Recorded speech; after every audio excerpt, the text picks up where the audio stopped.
Umedeça um paninho com álcool e passa em toda a sua máquina. É assim que eu sempre limpei minhas máquinas desde muito tempo. E agora com a pandemia,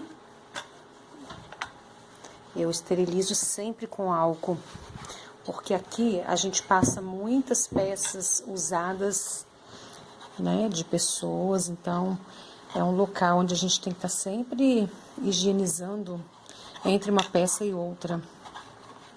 Não sei vocês, mas é assim que eu faço.